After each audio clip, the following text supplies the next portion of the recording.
സമൂഹത്തെ വേറിട്ട് നിർത്തുന്നു. നമസ്കാരം എല്ലാവർക്കും പറഞ്ഞു വന്നതാ. ഈ കേരളത്തിലെ ചില കലകളൊക്കെ അന്യം നിന്ന് പോയിക്കൊണ്ടിരിക്കുകയാണല്ലോ. എങ്ങനെ പോവാതിരിക്കും? കേരളീയരൊക്കെ മടിയന്മാരായിക്കൊണ്ടിരിക്കുകയാണല്ലോ അല്ലേ?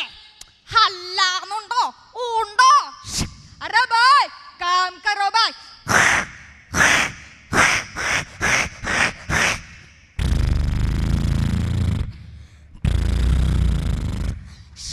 അതെ, മുടി വെട്ടണം. എടോ ഹിന്ദിക്കാരാ, മുടി വെട്ടണം.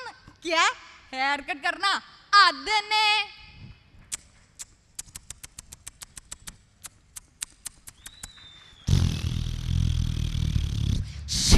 ഇന്ന് തുള്ളൽ എന്ന് കേൾക്കുമ്പോൾ പ്രേക്ഷകർക്ക് ഓർമ്മ വരുന്നത് മറ്റൊരു തുള്ളൽ കലാകാരിയാണ്. കേരളം എന്നൊരു നമ്മുടെ നാട്ടിൽ ചാനൽ തോറും തുള്ളി നടാകും, തുള്ളി കൊണ്ട് തള്ളു പറയും അവളുടെ പേരാം Malabar golden diamonds 113 powered by ഇൻഫെക്സിന്റെ വേദിയിലേക്ക് എല്ലാ മാന്യ പ്രേക്ഷകർക്കും ഹൃദയം നിറഞ്ഞ സ്നേഹം നിറഞ്ഞ സ്നേഹോഷ്മളമായ സ്വാഗതം.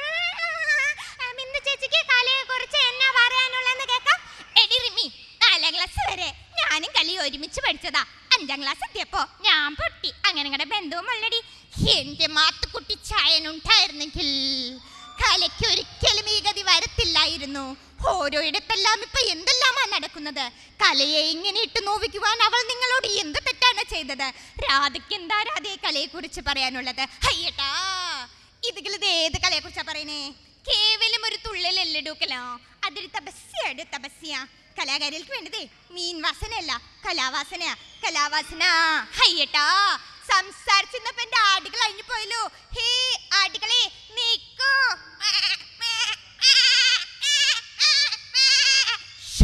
വിരളമായിക്കൊണ്ടിരിക്കുന്ന സർക്കസ് എന്ന കല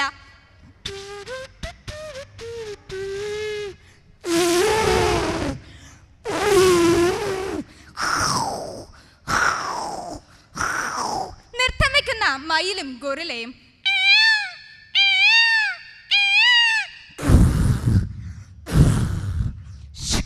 ബൈക്ക് ഓടിക്കുന്ന കരടി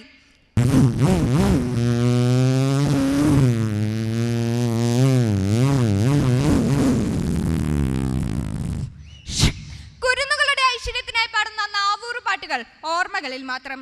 ശ്രീമഹാദേവൻ തന്റെ ശ്രീകുംഭകൂടം കൊണ്ട് വൈഷ്ണവി കൂട്ടിടെ സ്വർണ്ണാഭി കൂട്ടിടെ.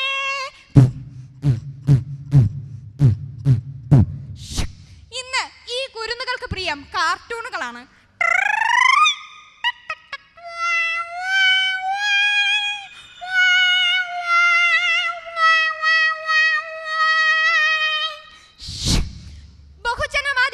സിനിമ എന്ന കല പണ്ടുകാലം മുതൽക്കേ ജനഹൃദയങ്ങൾ കീഴടക്കിയിരുന്നു. നിന്നെയും റസനെയും ഞാൻ കൊല്ലും. രാജേട്ടോ, ദിക്കളെന്താണ്ട് കോളേജിലോട്ട് വന്നില്ല. അവർ എന്നെ ഒരുപാട് ഉപദ്രവിച്ചു രാജേട്ടാ, ഒരുപാട് ഉപദ്രവിച്ചു. സ്ത്രീ പ്രേക്ഷകരിൽ സ്വാധീനം ചെലുത്തിക്കൊണ്ട് സീരിയൽ എന്ന കലയും. സുരേഷേട്ടാ, ദീപ്തിയോട് ഞാൻ പറഞ്ഞതാ പോവണ്ടാന്ന്. ഇനി എനിക്ക് വയ്യ പറയാൻ. കുരുന്നു കൂട്ടുകാരുടെ കുഞ്ഞു വികൃതികൾ.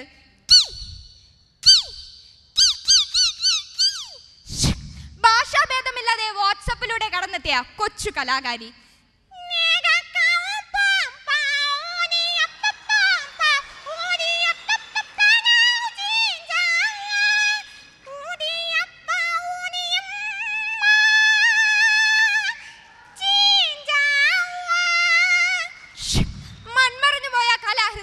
നമിച്ചുകൊണ്ട് ഈ മാധവൻകുട്ടിക്ക് 2 പേരുണ്ടല്ലോ മക്കളെ, അതെന്തുവാ? ഈ മാധവൻകുട്ടിക്ക് 2 പേരുണ്ടല്ലോ മക്കളെ, അതെന്തുവാ? കലയും കലാഹൃദയവും ഒരിക്കലും മരിക്കുന്നില്ല. കലയെ സ്നേഹിക്കുന്ന പ്രേക്ഷക സമനസ്സുകളിലൂടെ അവർ ജീവിച്ചുകൊണ്ടിരിക്കുന്നു. നന്ദി, നമസ്കാരം.